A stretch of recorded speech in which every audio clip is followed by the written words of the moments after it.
live, but we must and we shall let it breathe just for a moment here. Bring on Facebook. We'll get things cooking, baby.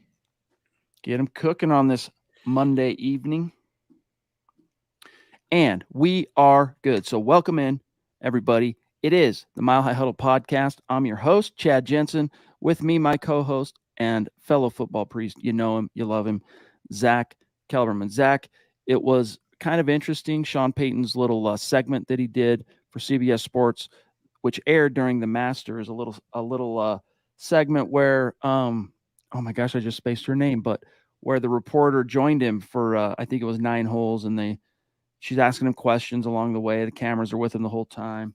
And along the way, he kind of teased what his first message to the Broncos is going to be, because they get them all in the same room for the first time this week.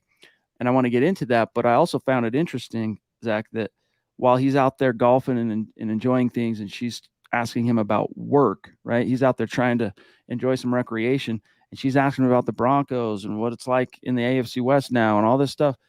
He couldn't help but feel a little bit of anxiety and admit a little bit of anxiety of, I'm out here golfing. What what are the Chiefs doing? Are they could be working right now, and I'm out here golfing. But basically, what he said, Cliff Notes version, Zack, and then I'm going to serve this over to you is, hey, look, we got to, it's going to be difficult. It's going to be a difficult off season. How do you interpret that? I love what he said. He was like, I'm out here sipping margaritas and the Chiefs could be making moves. I love his personality. You can tell he's a football lifer. Not too surprising he would take a tough love approach, considering how he's taken pot shots at Nathaniel Hackett over the last couple months or so. But it was a quote today I saw from Chris Thomason, who now covers the Broncos, I believe for the Denver Post. But he got a quote from Mark Schlereth. And this quote pretty much summarizes how I feel, how you feel, Chad, how a lot of people feel. It's what Schlereth said, quote, they've got an adult coaching their football team, an adult that commands respect and fear within the building, which is a good thing. That has been something that has been lacking with this team. Guys have not been held accountable. And I am so encouraged, Chad. He's reading the room, Sean Payton is. He's witnessed or, on a secondhand nature, what Nathaniel Hackett did last year, it was flew in the face of what he did in New Orleans, and he's rectifying that. Nothing not to like from these comments. Yeah, definitely. I mean, this is the first time that he's going to get to put hands, so to speak, on this new team that he's in charge of, basically. And that's a good way to put it, I think, from Stink, is that there's an adult in the room. And it's not to say that Vic Fangio was an adult. It wasn't to say anything about Vance Hackett. I'll make no comment there about his relative adulthood. But Sean Payton knows how the sausage gets made. And I don't think this time around Broncos fans need to worry about, all right, well, he's coaching offense and that's his specialty, but is the defense going to be a shambles? And, this is a guy that has been coaching in the league a long time as a head coach. What was it, Zach? 15 years in New Orleans, got to the top of the mountain, hoisted the Lombardi. It kind of gives me Mike Shanahan vibes when Mike Shanahan came here in 95. Only the difference is, of course, Mike Shanahan was still an unproven, relatively speaking, as a head coach anyway, guy, whereas Sean Payton coming in, 15 years on the resume as a head coach, that's a big difference in comparison. But just that dynamic feeling of competence. We talked about this throughout the offseason. Priority of finding that new head coach, hashtag extreme competency. And that's a box that the Walton Penners definitely ticked when they hired Sean. Yeah, this is kind of random, but you mentioned Vic, don't want to talk about him being an adult. I don't think he was much of an adult. He was very much immature for his age. I can even give Hackett and VJ a pass to an extent because they were young, they were first timers. But Vic Fangio was 60 years old. He wasn't recognizing one of his quarterbacks' birthdays. He came in and insulted Von Miller on day one. He went out by saying, I can have a job in 5 minutes, then proceeded to sit out an entire offseason. He was very immature, but I think Sean Payton toes the line between being a player's coach, but being a tough ass when he has to be. I'm psyched to see where this all can lead. With Sean Payton. Quick, let's grab Sam Bam, who jumped in before we even went live with a very generous super chat. Thank you, big dog. We're stoked to talk with you in just a couple of days' time. It's going to be a gas. He says, "Evening, everyone. Payton's going to send a strong message to begin OTAs that no one's job is assumed, and there will be a lot of accountability and strict coaching this offseason. Go Broncos. See you Thursday night." Sam, what better segue than that to actually provide you the quote? Here's what he said, Sean Payton. And this was via Amanda Balionis Renner of CBS Sports. Quote, "Our first team meeting is going to be right after Easter weekend, and it's probably going to be, I don't want to say no nonsense, but here are the things that are going to help us win." That's kind of where we're at a little bit. This offseason for us needs to be difficult. Right now, I think it's a little bit more like, all right, we're rolling up our sleeves a little bit, and close quote. And Zach, for what it's worth, anyone who watched the segment, the line where he said, that's kind of where we're at a little bit. This offseason for us needs to be difficult. He actually said it like this. This offseason for us needs to be difficult. So like he pondered it, found the right word, difficult. In other words, you can't truly change. You can't truly improve without some pain. You have to. It's the same principle, or grow is a better way to put it. It's the same principle of when we go to the gym, Zach, and we lift these heavy objects. What are we doing physiologically? We're injuring ourselves. We're tearing muscle fiber so that it can grow. So they can grow, right? We're exposing ourselves to resistance, pain, and in fact, actual damage in order to become stronger and grow. And that's, in a figurative sense, what Sean Payton has to make happen in Denver this offseason. 100%. That's a great analogy. Football should be grueling. It should not be easy. It should be, being broken down and being built back up stronger. That's what working out is. It shouldn't be Club Med like what Nathaniel Hackett harbored or what even VJ harbored. They should, not to say have fear to go to work, but know when they go to work, it's not time for socializing. It's not time for games and hugs. It's time to play football and be men about it. So I love the fact that Sean Payton is instilling this culture. We have two phrases on this podcast about coaching. You mentioned one, extreme competence. I mention the other all the time, coaching, coaching, coaching. It is going to make the Broncos an infinitely better team on that basis alone. We know they upgraded the players, but having Sean Payton on the sidelines is going to give the entire team the bump they've long been seeking. Amen. Guys, here we are on the 10th day of April. Mike, love you, big dog. Thank you, one of our Mount Rushmore supporters, throwing down, showing support, and helping us with the conversation. Love you, Mike. We're on the 10th day of April. I think it's time to do an update and let everybody know where things stand relative to our Super Chat contest, our YouTube contest. If you're new to the show, what we do every single month, we take the top 10 finishers on Super Chat. That's cumulatively, all right? We take the top 10 finishers in a given month. So in the month of April, when this month is over, the first pod of May, we'll do a drawing. The top 10 names are in the hat. Name that gets selected, they get to choose a Denver Broncos jersey of their choice.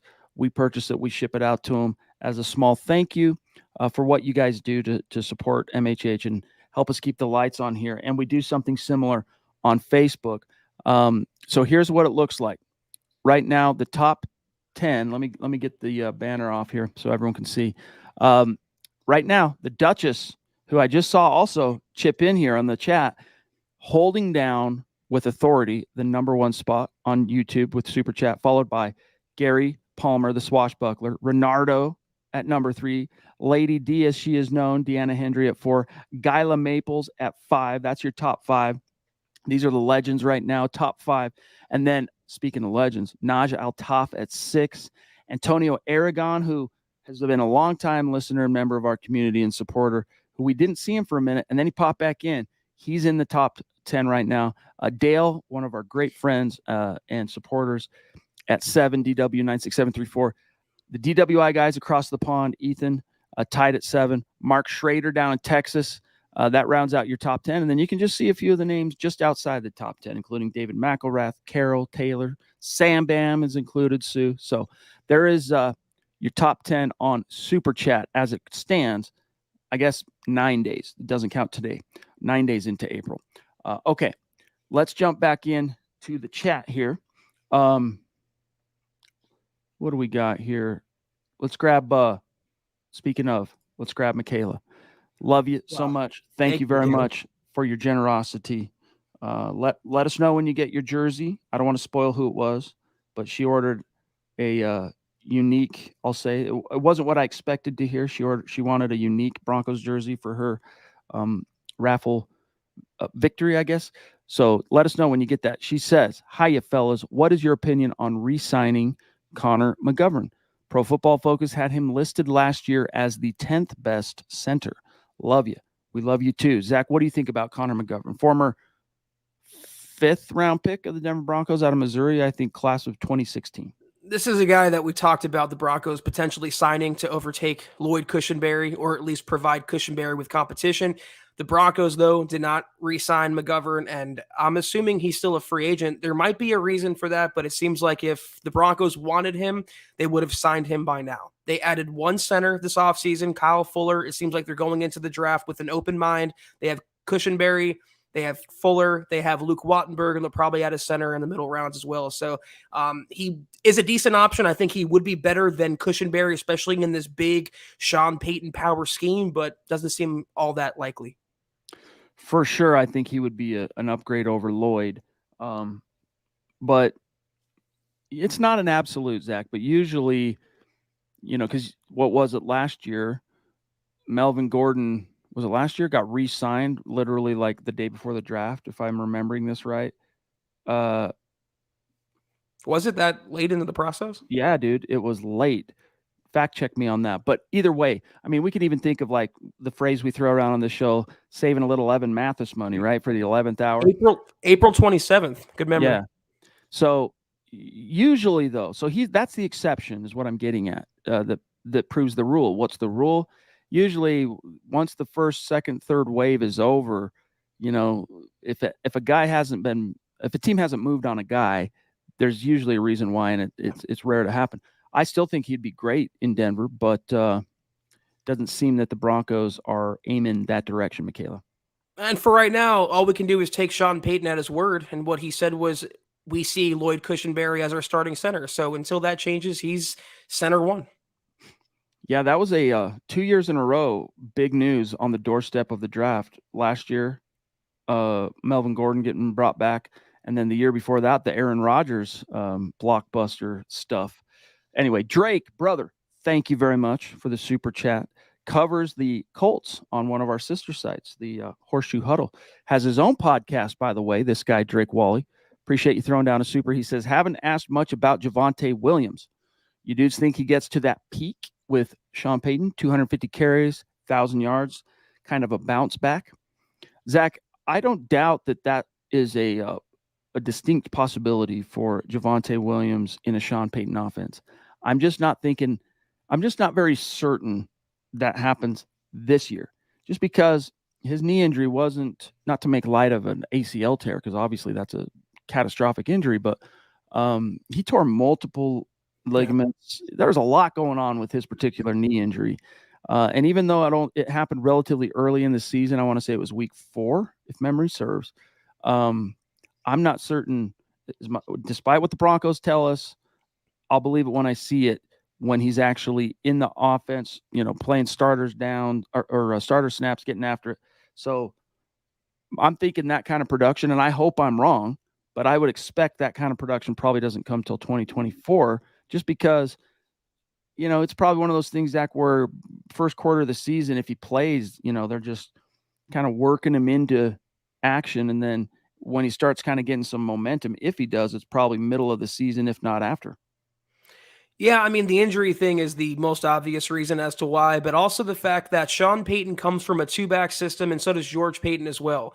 And they signed Samaje Perine to a fairly lucrative contract. They signed him almost to be the temporary starter. And one of the reasons why Perine chose the Broncos over returning to Cincinnati was he wanted more opportunity to be the guy.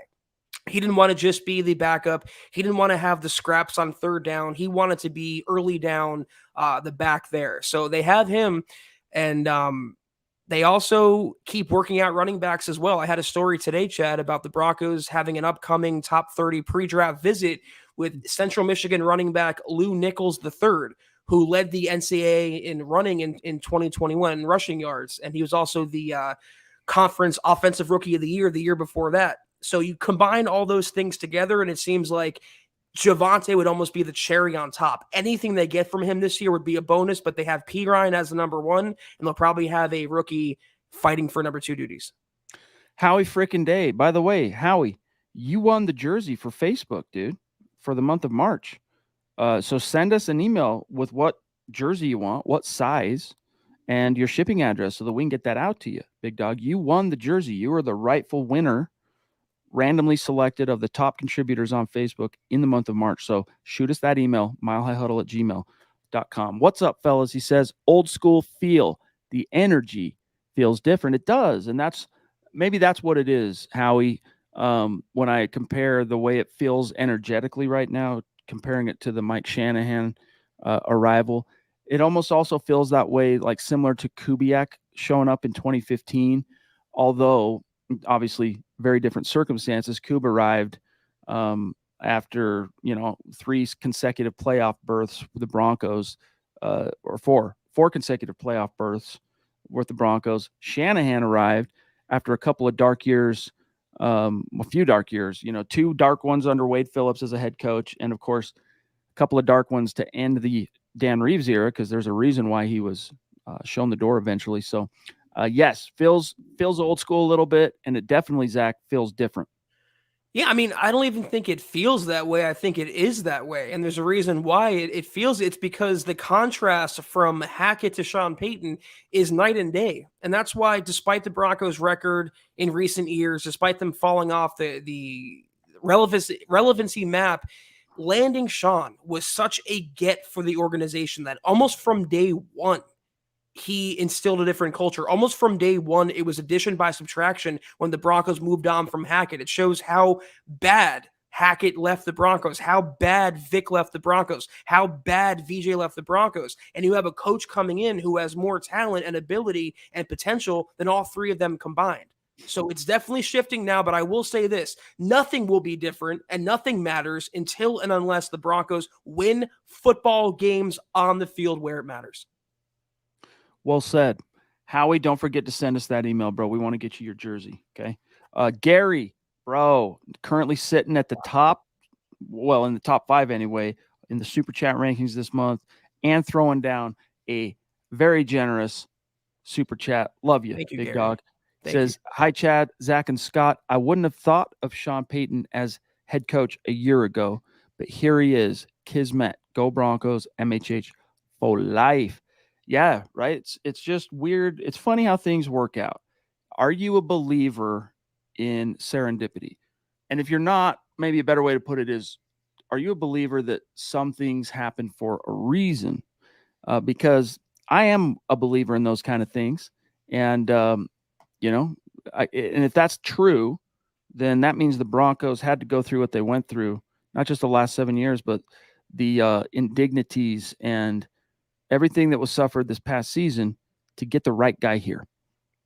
It's a little hypocritical or contradictory. I don't believe in coincidence, neither do you, but I do believe that most things, if not everything, happens for a reason.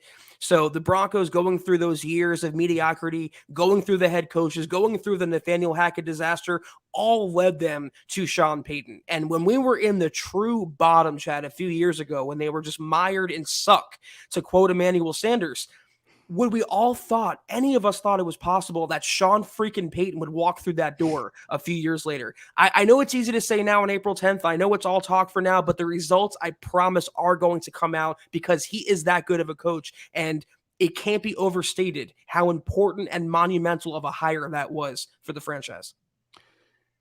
What's it going to do for Russell Wilson? Because that's where the ultimate destiny of this team, at least in the short term, Zach, hinges. I think it's going to be, people are going to be like talking about how Sean Payton, miracles spring forth, because I think that's how drastically different Russell Wilson's going to be in 2023. Does it result in a, 15-2 season?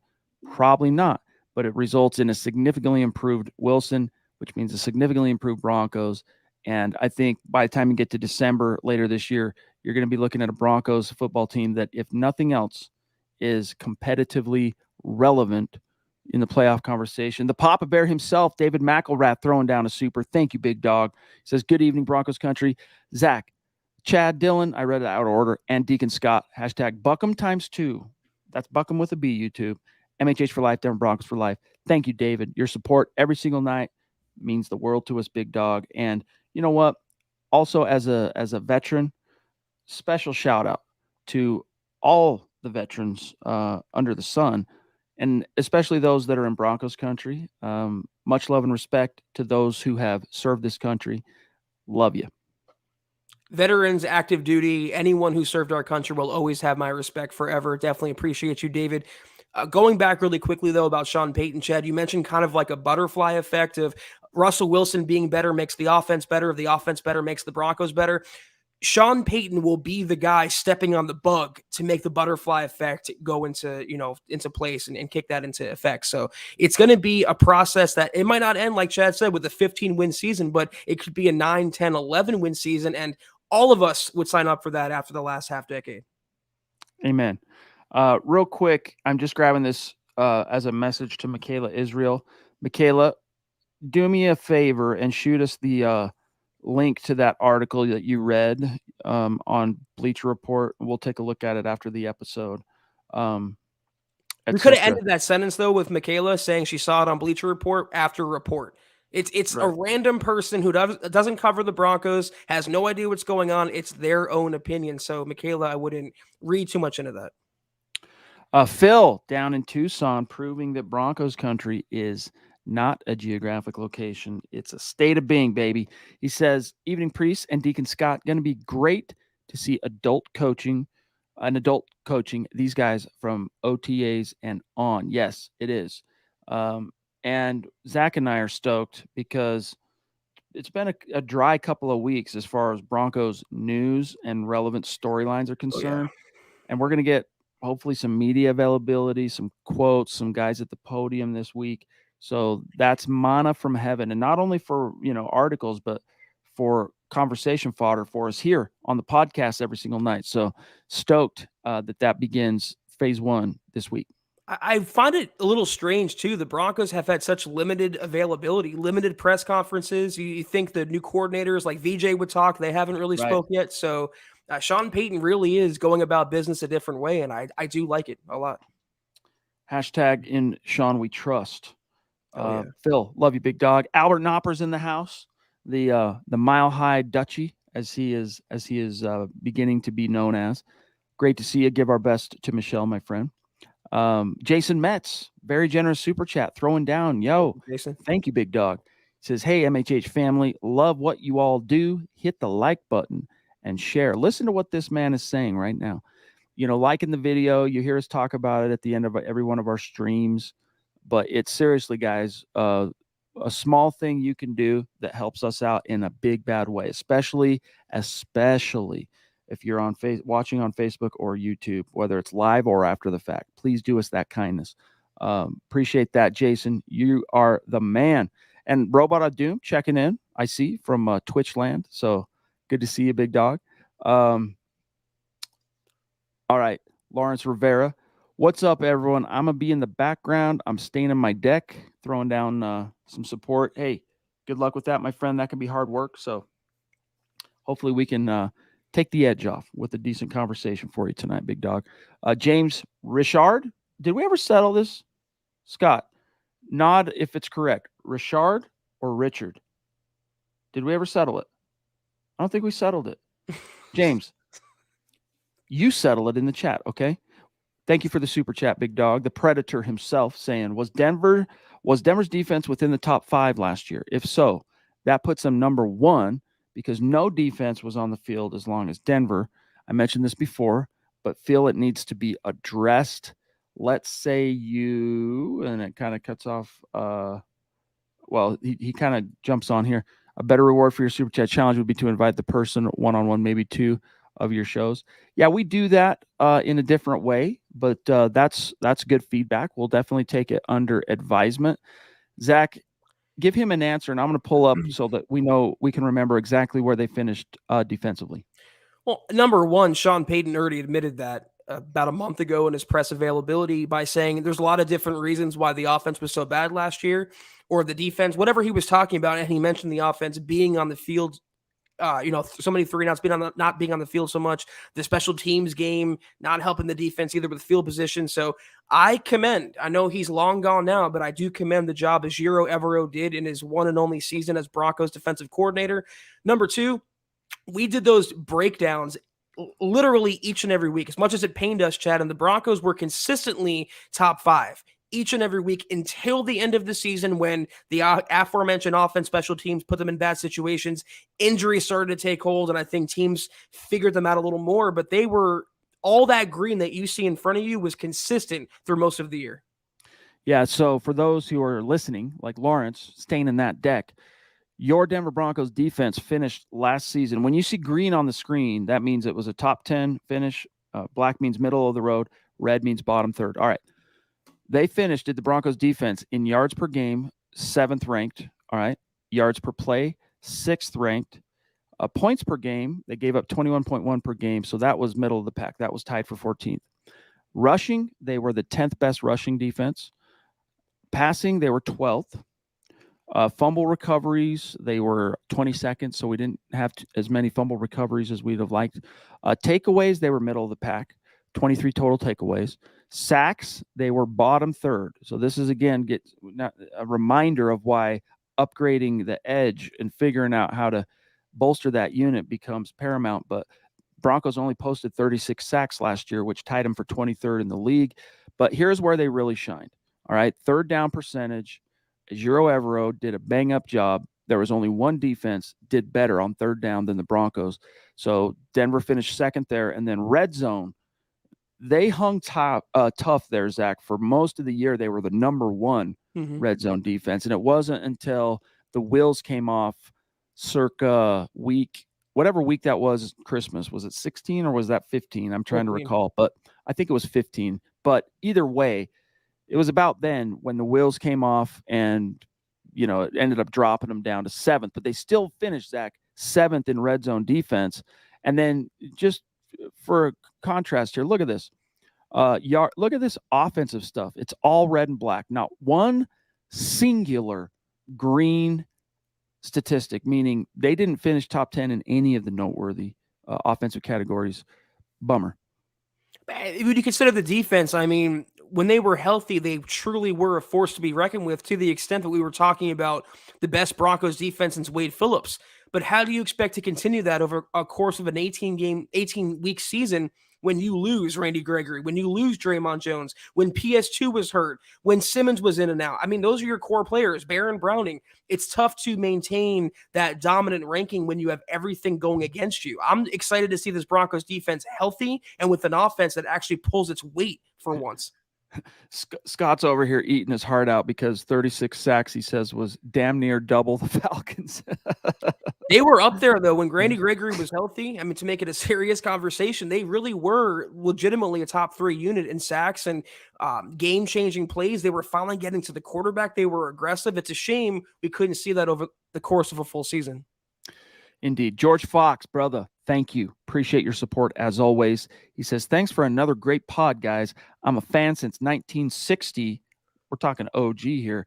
This is the only way I get information on my team down here in Florida. Denver Broncos for life, MHH for life. Hit the thumbs up, guys. Yes, indeed. Hashtag state of being, bro. Hashtag state of being. George, we're glad to have you with us, my friend, and we consider it an honor that you get your Broncos information from us. Thank you, bro. Colby, the Triple C in the house, saying, I'm ready for the draft. It needs to get here. Yeah, I know, dude. I know. But all things in their, come in their time or whatever. Wasn't there a song in the 60s and time for the seasons or whatever? Forget what I just said. But once we get to the draft, then we get, Zach, a decently active May with OTAs. And then it's that NFL desert, the 6-week period in between the end of OTAs and that beginning of training camp. That's the period I guess dread's not the right word because I don't dread anything about what we do, but that's my least favorite section, let's just say, on the NFL calendar, because unless a player or something unfortunately gets arrested or gets into trouble, there's nothing by way of news that typically happens. So that's when we start getting into like, the speculation and having fun. Who deserves to be in the Hall of Fame, all that. Who's top 10 in this position? That's where we reserve it for that. So, but we feel you, Colby. Draft will come though. It'll come sooner than you think. So, James, it's pronounced Richard. Richard.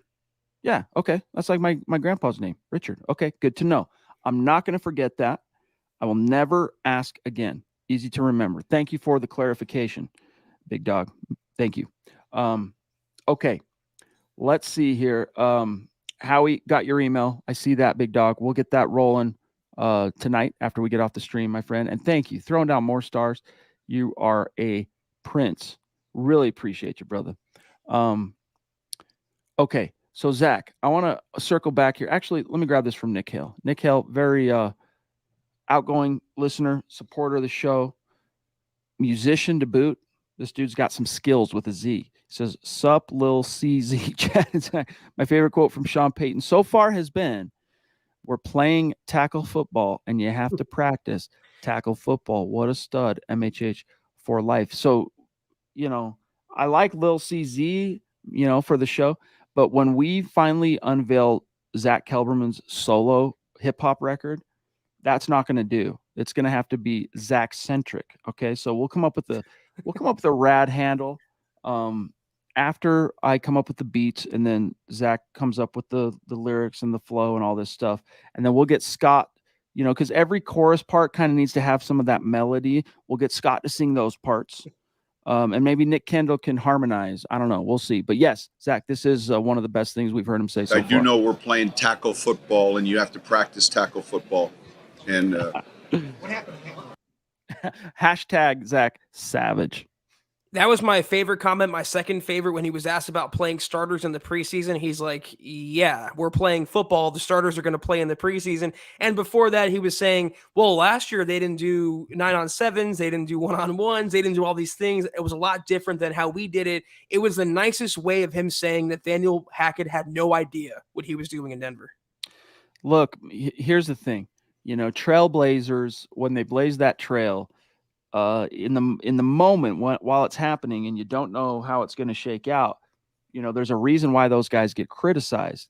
When it works out, you look back on that and go, wow, they were seeing around the curve. They were innovating. They were thinking ahead.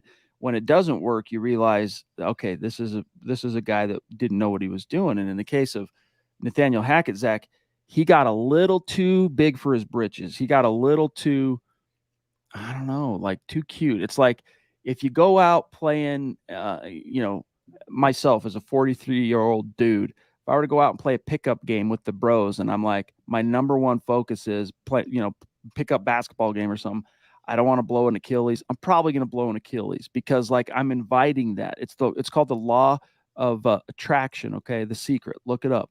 And that's basically what they did. It can be inverted as well. When everything you do, Zach, is motivated out of a fear of, I don't want this injury to befall my starters, the universe will respond in kind, and it's not going to be the way you think. You have to expose yourself to the refiner's fire in order to be refined. You have to go through that. And Nathaniel Hackett missed that memo, so to speak. A lot of people clown The Secret. It's very mainstream and cliche, but the law of attraction and manifesting things, I believe absolutely true, dude. Is 100% real. So that's what Nathaniel Hackett did last year. He kept saying, I'm not going to play my starters. I don't want injuries. He was so scared, but by him putting that out there into the universe, it came back tenfold, and the Broncos ended up with, 25 players on IR. So Sean Payton isn't afraid to meet that task head on because he realizes this is football. It's a hard business, and you have to go toe-to-toe in a war. Exactly. And, the law of attraction, here's where people get it wrong. They think, I can magically ask the universe to provide X, Y, or Z, and it will just happen. It's like a incantation, it's like conjuring, it's magic or something. No, you have to manifest it, and you have to ask for it, and you have to visualize it, and you have to all that. But what people miss is the other component to that is if you actually are doing those things in good faith and you're genuine about it, then your actions will flow in that direction as well. Right. All right. It's kind of like another way of saying God helps those who help themselves. Okay. It's a similar principle in that if you are manifesting, all right, and you are trying to, whatever it might be, you want that promotion at work, you want that parking spot that is always taken outside the building, whatever it might be, you want, this person that you've got a crush on, you want this career, whatever it might be, you manifest. Okay. You try to draw yourself toward that through your thoughts, etc. But for that to actually be manifested to you, your actions have to also flow in that direction. And that's the part of the equation that a lot of times people miss on the law of attraction. Yeah, I mean, personally, years ago, it might be a little cringy now, but I read through The Secret, through a bunch of those different methods, that you're supposed to write down something physically and put it on the wall in front of you and look at it and visualize it. So maybe Hack can do that for some hair. We'll see. Indeed. Clayton Heron, good to see you, big dog. Yep. Hope you had a great Easter as well, my friend. Scott, keep an eye out for Robot. We haven't gotten a Twitch question in a couple of streams, and I feel really bad about that. Donnie wants to know, Zach, are we going to be at a home game this year again? Are you guys going to be at a home game this year again? Like last year, I think is what he meant to say. Yeah, every single year.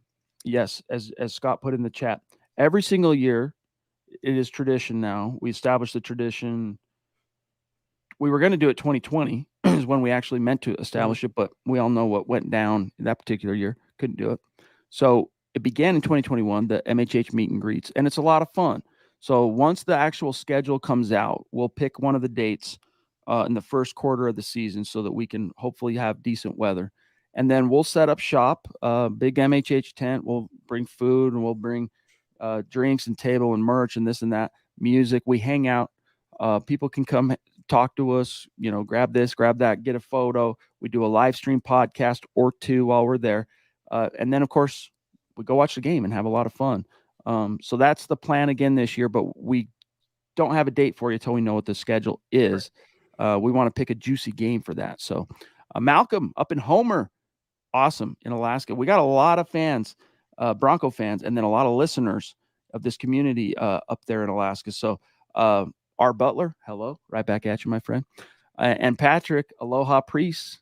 Great to see you, brother. Appreciate you every single night. Michaela Israel throwing down. Give our best to the boy, to Cooper. He says, you guys rock. Love that. Thank you, Michaela.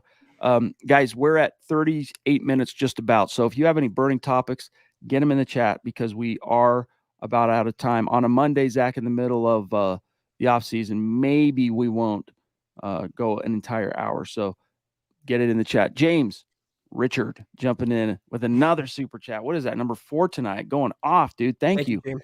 He says, you guys are great. Not brown nosing, but your analysis, ability to articulate the point and pay attention to your supporters is awesome. Shout out to Mile High Huddle. Very kind, brother. Very kind. That's what we do. That's what we try to do is we do. It's not really what we try to do. That's not the right way to say it. We actually do take an interest in each one of you, So love you. Appreciate you. James, you the man, big dog. Thank you. And it's just who Chad and I are. It's just what we do. We don't come up with a script before the podcast of what to say or what takes to say or what stances to take. Chad has his view. I have my view. 99.9% of the time that aligns, but we always tell it like it is, and we damn sure always appreciate each and every single one of you. Very fortunate we are. We're very lucky, very fortunate. So thank you guys. Shane in Tucson. You and Phil maybe have to go grab a coffee sometime, big dog. Michael, thank you, brother. Every single night. Legendary. What's the latest, though, on the offer? When are you going to join the show? When's this going to happen, Mike? All right. I tell you what, if you're tripping out on it, because not everyone wants to get on a microphone and feel like, the light's shining on them or that they're being put on the spot. I tell you what, we could even do like a test run that doesn't get aired. We just have fun and talk to you for a couple minutes, kind of give you a feeling of what it might be like, because that's really all it is. Ask anyone that's ever been on the show. All right. Ask either of the Michaelas, both been on the show, are great Michaelas in our community, Mount Rushmores. They'll tell you it's just a conversation with us, and then we weave the community into that conversation, and it's actually quite what's a good way to put it, Zach? It goes by fast, and it's not going to feel awkward or forced. I think for most people, once they join the show, and a lot of people, Zach, we've offered to come on, they've come on reluctantly, some of them, where it's like, they have these anxieties about being put on the spot or whatever. And what do we hear afterwards? Wow, that was fun, dude. That actually was a lot more laid back than I expected it to be. So think about that, Mike, because it would be cool to have you on the show. Yeah, a lot of people tell us before the pod when they come on in the green room, like, I'm so nervous. It's weird being on camera. I don't know what to say, but I swear it gets really easy once you start talking. And if I can't speak for you, Chad, but if you went back and found my first ever like Facebook live stream, my first ever, time I got on camera, I was so freaking cringeworthy, and any one of y'all be better than me. So it's just talking Broncos and hanging out with us on the corner. It's like we're all a close-knit family here. Nothing to worry about. And Mike, no pressure, bro, by the way. I hope it doesn't come off as pressure. It's just something we would definitely love to have you on sometime. And if it's not for you, it's not for you. We're happy to just have you in the chat too, in the community. So the Duchess throwing down again. Thank you. She says MHH is the GOAT. That's a hats off comment for you. Love you, Michaela. Appreciate you so much. And she's saying loved it, her appearance on the show, for what it's worth. So she's been on the show multiple times, actually. And the meet and greets, she's always there. And I'm sure she'll be there again this coming fall. So it's going to be a gas. Zach, are there any topics that we have not delved into that need to be addressed today? There's one. I don't know how deep we want to get into it. We got Robot of Doom saying, "Oh, guys, you're good. I'm just hanging out and vibing in here. Appreciate you, Robot, as always. Hope you're appreciating the immaculate vibes we have on the podcast." But Draymond Jones had media availability today in Seattle. I think it was today. And I want to give you his quote on the Broncos last year, the Russell Wilson trade. This was from Draymond. He says, "I mean, SHIT, they should have just traded me from the jump. I was included in the trade. Denver said no. Denver didn't pay me my proper respect, so I'm here because Seattle, they respected me from the jump." And my quick analysis of that, Chad, is he's talking like he's Aaron Donald. He was mid for a majority of his career. He's acting like he had 15 sacks last year. And last I checked, not only did the Broncos offer him, it had to have been 12, 13, 14 at least. I know Seattle offered more, but Seattle didn't make him a priority signing. He was signed after the signing period began. So how is that paying your proper respects? I'm so happy looking back on it. I wanted the Broncos to re-sign Dre if possible, but they 1,000% made the right choice. His attitude is cancerous, and he's the type of guy that will check out after getting paid. He's Seattle's problem now.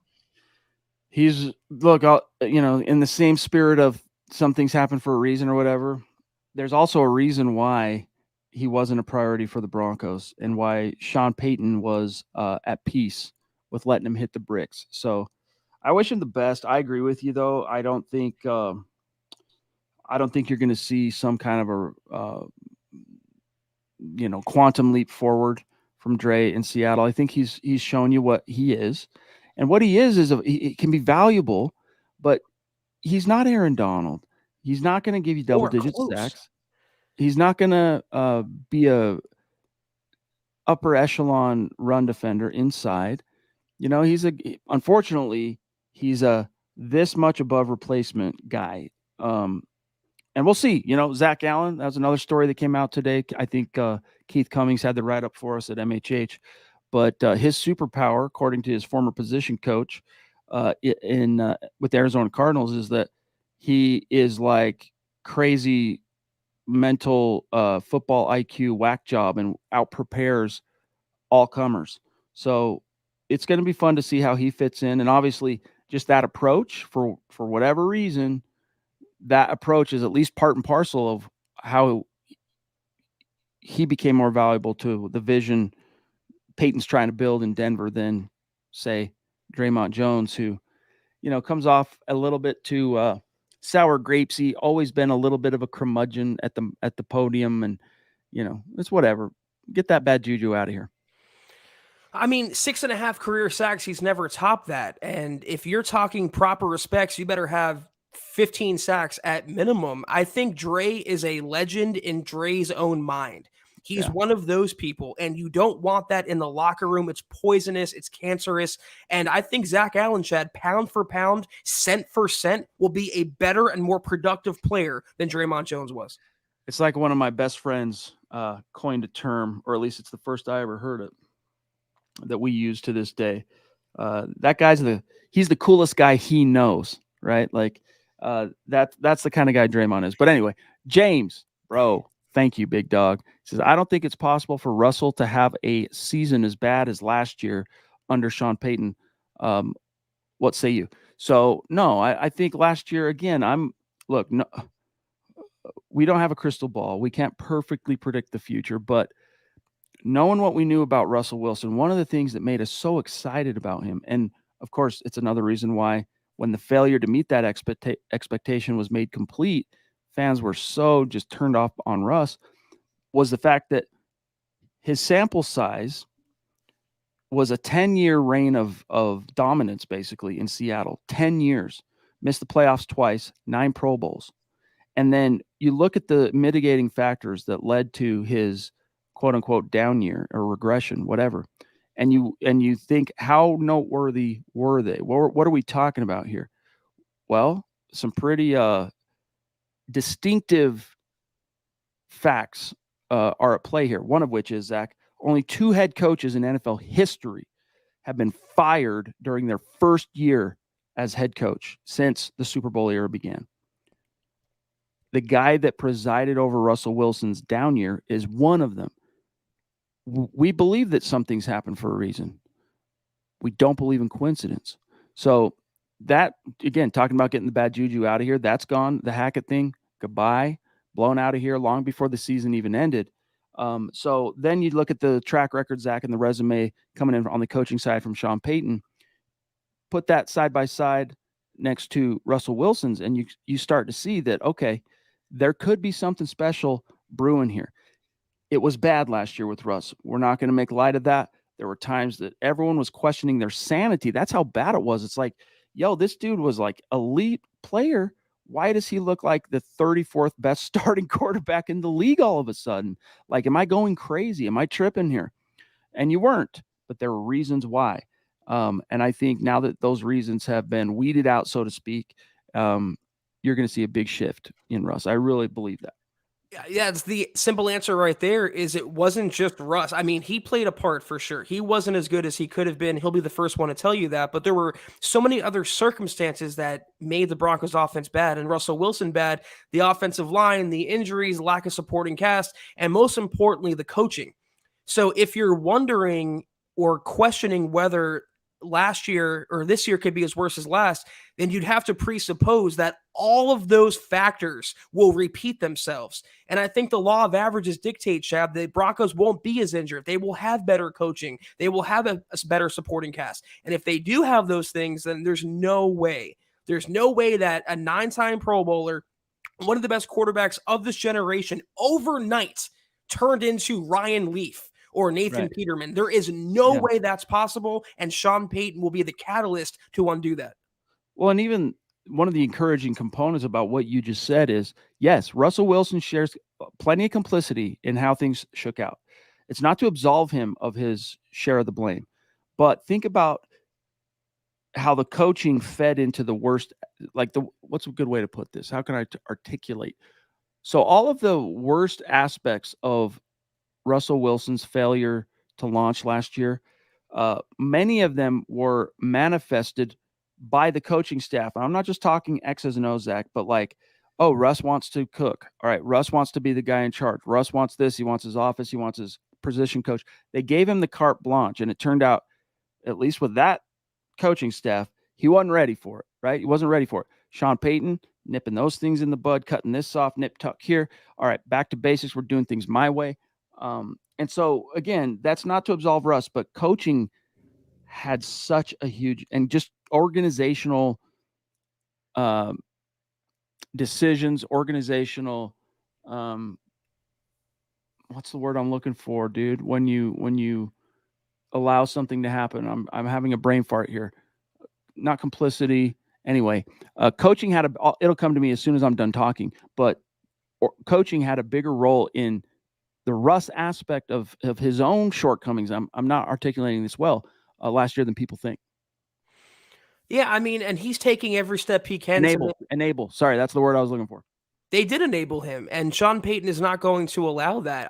If you look at Russell Wilson and the Broncos offense last year as a pie chart, for example, that pie is cut into 7 or 8 different slices. And the biggest slice is not Russ, is not anything else other than coaching. That's my opinion. I believe Chad shares that opinion. A lot of Broncos country does. So with that pie being taken out now, it's got to be better.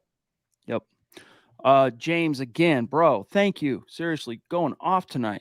He says, that's a good point. Also, new franchise, new teammates, new coaches, new city. All these things play a role, and a role I don't think Russ himself anticipated. Yeah, I think there really was, James, this component to the whole thing where he was a little too big for his britches in terms of he thought if he was given the freedom to do this and do it his way on this aspect and his way there and have more freedom to do this and that and the other, that, man, here's how great it could be. Well, it turns out you weren't ready for that. You were wrong. And when he talked about toward the end of the season, like, looking himself in the mirror or like making the, introspective, looking at what he needs to change, I think that's one of the things he had to come to terms with long before the Broncos ended up landing Sean Payton was, I thought I was ready for this, and I wasn't. It's like when, your 16-year-old son gets his driver's license. He thinks he's ready to take the world by storm. You let him drive the car to school once for the first time. He thinks he's ready for that responsibility, but, he rear ends somebody. He thought he was ready, but he wasn't, because you don't know what you don't know. And so that was one of the shortcomings for Russ. James saying again, thank you, bro. Maybe I'm being naive and biased, but I think we'll see the real Russ around midseason this year, Zach. I talked about the human element last night and the psychological element, and I don't profess to know Russell Wilson personally or where he's at mentally, but look at what he dealt with after the trade to the Broncos. His team kicking him to the curb, his once beloved fans becoming enemies, him being persona non grata, public enemy number one in every national media member's mind, and even Broncos media members' minds. It had an effect, I think. And also, which we don't talk about a lot, no one really brings up, the passing of his mentor last year. I forget his name, but that was a guy who he leaned on for years in Seattle. I think it messed him up emotionally, mentally, psychologically. Looked like he put on some weight. And based on what we've gleaned since Hackett was fired, the season is over, or last season, he lost some weight. He's smiling. He looks at a better place, and he's going to have better coaching. So the arrow is only pointing back up for Russ. It might not be as high as it was when he was 24 as opposed to 34, but it'll be a lot higher than it was last year. Amen. All right, guys, one last question I want to grab here, and it's kind of a fun one, and then we're going to sign off for tonight. It comes from Orange Bucky. And if you were in the stream last night or listened to yesterday's podcast, in the great column by Woody Page of the Denver Gazette, John Elway talked about it's kind of a low-key ambition of his was to maybe become an actor, not like go make that his thing, but like see what could happen. And so Orange Bucky's wondering, Zach, what role would you guys want to see Elway in if he were to decide to get into acting? We talked about Dan Marino and Ace Ventura and all that. So what's the penultimate Elway role if he were to land a job? I want to see a buddy cop duo of Elway and Gary Busey. I think they'd be indistinguishable. I think they would make a great tandem. I think it'd be hilarious. I have to see that happen on the big screen. Oh, dude. Yeah, like a Lethal Weapon with those two as the main protagonists. I'm here for that. I'm here for that for sure. Well done, Zach. I can also see him being like a bad guy in some comedy movie, like the evil antagonist. That fit Elway perfectly. Good for you, bud. Yeah. Okay, Gyla with an 11th hour super sticker jumping in. Thank you, Gyla. Really appreciate you. How big a part of our community you've become in the last couple of months. It's been really cool getting to know you and having you in the conversation just about every night. And of course, we are very grateful for the support, helping us keep the lights on. We're seeing some comments here. Clint Eastwood remakes, Zach, Mr. Ed, Jesse with Jesse Hilborn with the dagger, Mr. Ed. Okay, all right, let's not get too carried away here. Used car salesman. Yeah, hey, how fitting would that be? But yeah, that's fun to think about. But guys, this has been great. We're gonna dip on out of here. Don't leave quite yet, though. We got a few messages for you. That was yet another wonderful MHH podcast. If you're not doing so, follow us on Twitter at the MHH Pod. Also, the main account on Twitter at Mile High Huddle. You can find Chad at Chad and Jensen, myself at Kelberman NFL, and Scott at Scout Kennedy. If you guys want some merch like you've seen us rocking on this show or any of the shows on the MHH network, check out mhhmerch.com for all your swag needs. And also, if you haven't, follow us on Facebook, like the page at facebook.com/Mile Huddle Pod. And if you're on Instagram, follow us at mile_high_huddle. If you haven't, guys and gals, go to Apple Podcasts and leave your football priest a 5-star review for a chance to win some of that merch each and every month. But if anything, please subscribe, like, and share this video and every video you see on the MHH channel. It really helps us grow and reach more Broncos fans just like you.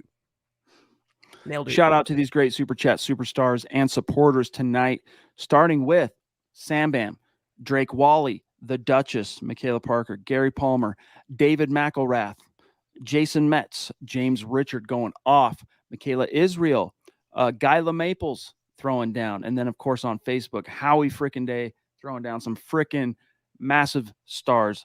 Michael Ronquillo, Phil McLaughlin, Colby C. Collier, George Fox, Lawrence Rivera. Much love and respect to you guys. Can't wait to talk with you again on Thursday.